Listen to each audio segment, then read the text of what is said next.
Muito antes de Alien Isolation, a franquia de ficção científica ganhou um jogo para Atari 2600. Chamado apenas de Alien, o jogo de labirinto foi lançado 3 anos após a estreia de O Oitavo Passageiro, em 1982. Em 1984, a Concept Software desenvolveu um jogo de estratégia e aventura de Alien, que foi lançado para os computadores domésticos Commodore 64 e ZX Spectrum. No ano de lançamento de Aliens, o Resgate, a Activision lançou Aliens The Computer Game. A adaptação de 1986 é um compilado de 6 minigames que chegou para Commodore 64, Apple II e ZX Spectrum. Pulando aí alguns anos, em 1990 a Konami lançou para arcades um shoot'em up baseado no segundo filme da franquia. Dá pra jogar tanto com a Ellen Ripley quanto com o Cabo Hicks. Alien 3 também foi adaptado em um jogo de 1992 que foi inicialmente lançado para o Sega Genesis. Depois o game ganhou versões para Game Boy, Nintendinho, Super Nintendo e Master System.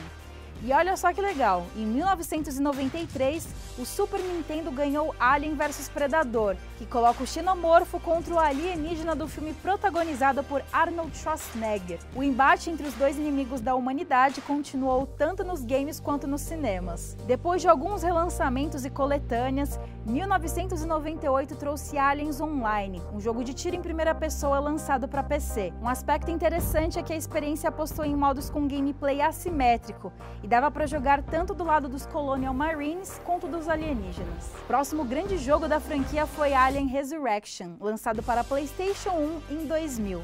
A ideia inicial era ter lançado ele em 1997, junto com o quarto filme da franquia, mas isso não foi possível por conta do desenvolvimento conturbado. Depois teve um monte de outros jogos de Alien vs Predador. É tanta coisa que não cabe aqui no programa. Então a gente vai pular direto para um jogo que ainda dá muito o que falar.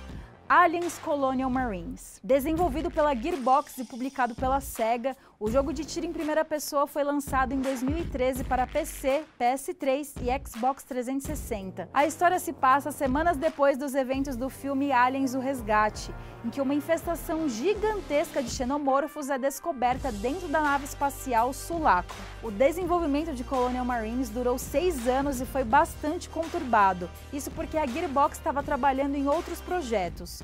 Quando foi lançado, os reviews criticaram bastante a experiência por conta dos gráficos ultrapassados e de problemas técnicos. Uma das maiores questões do jogo que entrou para a história era justamente a inteligência artificial dos inimigos, que deixava todos eles completamente burros.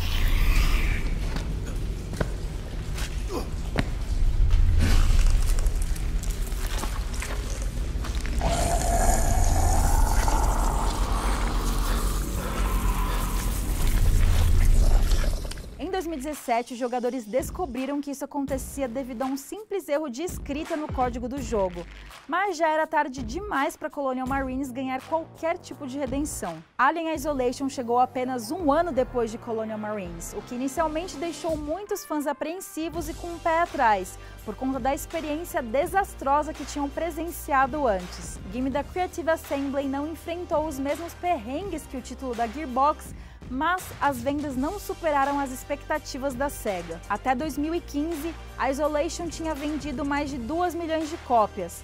Não sabemos quantas unidades a mais foram vendidas desde então, e os números podem ter influenciado o fato de que, até agora, o game não ganhou uma sequência. Além disso, boa parte da equipe que trabalhou em Isolation não está mais na Creative Assembly. E o estúdio, por sua vez, está focando esforços na criação de uma nova propriedade intelectual.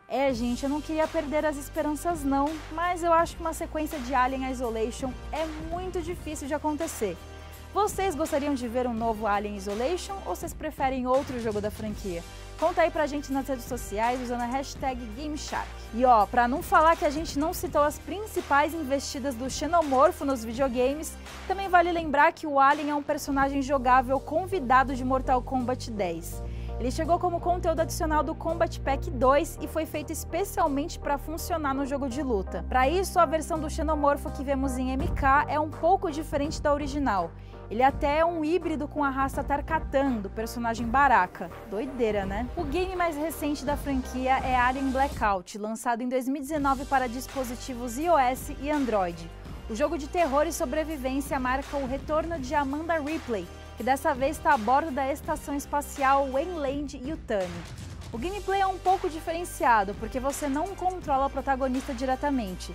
Para sobreviver e superar as fases do jogo, você tem que utilizar os equipamentos da estação, enquanto o xenomorfo caça Amanda e toda a tripulação. O Game Shark de hoje está quase no fim, mas antes de encerrar de vez, o repórter Lucas Arras preparou uma reportagem especial que fala sobre a importância do Free Fire aqui no Brasil. Tudo isso para comemorar a notícia fantástica de que a 4ª edição da Liga Brasileira de Free Fire vai ser transmitida na TV aberta aqui na Loading. A exibição vai começar oficialmente a partir desse sábado, 23 de janeiro, à 1 da tarde no horário de Brasília. Então, para a gente se preparar para esse campeonato que promete fortes emoções, bora conferir a reportagem do Lucas. Free Fire é um dos jogos mobile mais queridos do Brasil. Além de figurar a lista dos aplicativos mais rentáveis e mais baixados no país, de 2018 para cá, o Battle Royale da Garena movimenta uma das maiores comunidades de esportes do mundo. Só em 2020 foram 100 milhões de jogadores no Free Fire ao mesmo tempo. Eu sou o Lucas Arraes e para entender a importância e o tamanho do jogo por aqui, a gente vai viajar por questões sociais, econômicas e culturais da nossa história. Bora lá?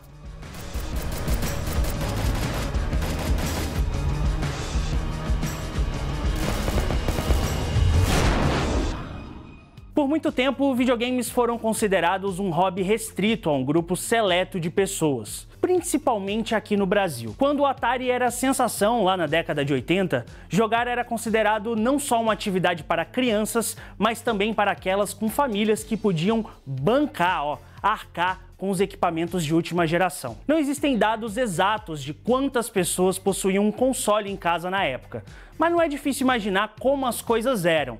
Basta você perguntar para o seu pai ou para sua mãe se eles tiveram um videogame em casa durante a infância. A minha mãe, por exemplo, sempre fala que brincar na rua era melhor, que essa coisa de videogame era besteira. Mas enfim, a situação mudou bastante. Segundo uma pesquisa do Instituto Datafolha, encomendado pela BGS, no Brasil de hoje são mais de 67 milhões de jogadores com mais de 12 anos. Isso significa uma parcela considerável da população de mais de 200 milhões de pessoas que a gente tem por aqui. E os players brasileiros são basicamente divididos. 53% são homens e 47% são mulheres. A renda média de quem joga por aqui é superior em um pouco mais de R$200 do que ganha a maioria das pessoas no país. O que ajuda a entender a popularização dos jogos, antes considerados artigos de luxo, a esse ponto, é a forma como ficou um pouco mais simples ter acesso a eles. Títulos como Fortnite, Genshin Impact e o próprio Free Fire hoje são disponibilizados gratuitamente para os celulares. Esses equipamentos que são muito mais comuns do que os consoles nas mãos dos brasileiros. Para se ter uma ideia, metade do Brasil, cerca de 110 milhões de pessoas, viviam até 2019 com menos de R$413 por mês. Para comprar um console de última geração nessas condições, essas pessoas precisariam guardar tudo o que recebem por um ano. E é nessa realidade em que sobra pouco para o entretenimento que o Free Fire se aproximou muito do brasileiro. Dentre os jogos gratuitos para o celular, o Battle Royale se destaca por rodar em uma gama imensa de celulares, dos mais parrudos, aqueles com telas impressionantes e processamento de alta performance, até aqueles com recursos mais limitados e preços mais acessíveis. E é justamente nesse segundo grupo, dos celulares mais simples, que o jogo começou a fazer história por aqui. Uma das maiores vozes do cenário do CS no Brasil, o Gaules, foi uma das pessoas que reconheceu e explicou como a acessibilidade do Free Fire ajudou a mudar a vida de pessoas em comunidades no Brasil. Às vezes, o sonho do moleque não é mais ser o traficante, é ser o Nobru. Então, quando você começa a olhar isso e você sabe o quanto é difícil ter acesso, você não olhar isso e falar, cara, cola junto, vocês são tão bons quanto qualquer outra pessoa que está aqui, o seu jogo é tão bom quanto qualquer outro que está aqui. Se por muito tempo o futebol foi opção de lazer e esporte simples e também acessível para muitas pessoas, funcionando até como uma porta de oportunidade, hoje o país do futebol abre espaço para novos caminhos. O Free Fire já deu oportunidades para muitos jovens que dedicam seu tempo a streamar ou jogar profissionalmente o título da Garena. Esse é o sonho, por exemplo, de Fabrício Gonçalves. Fabrício é um menino de 13 anos que mora no Jardim Peri, uma comunidade na zona norte de São Paulo. O adolescente foi ranqueado com Platina 4, uma das mais altas do Free Fire, e por isso foi escolhido pela Garena para estrelar a nova campanha que anunciou a chegada do jogador Cristiano Ronaldo ao game. Ao site Start do UOL, Fabrício dividiu como sonha em mudar sua vida familiar com o jogo, em como quer dar melhores condições para sua mãe. E o Free Fire já foi de sonhos dentro de comunidades até as aldeias indígenas do Brasil. O jogo reuniu 144 equipes de 24 etnias indígenas diferentes que disputaram a segunda Copa de Aldeias, realizadas neste ano mesmo. Entre os competidores estava Flávia Chacriabá, de 23 anos. Flávia pertence a um povo indígena de Minas Gerais e sempre foi apaixonada pelos jogos. A paixão ganhou vazão após os 18 anos, quando Flávia ganhou seu primeiro celular e começou a jogar o Battle Royale da Garena. Free Fire se tornou tão popular por aqui que já tem gente que estuda como aplicar o jogo dentro das salas de aula. Na Universidade Federal de Minas Gerais, por exemplo, um estudante propôs ensinar inglês por meio do chat do jogo.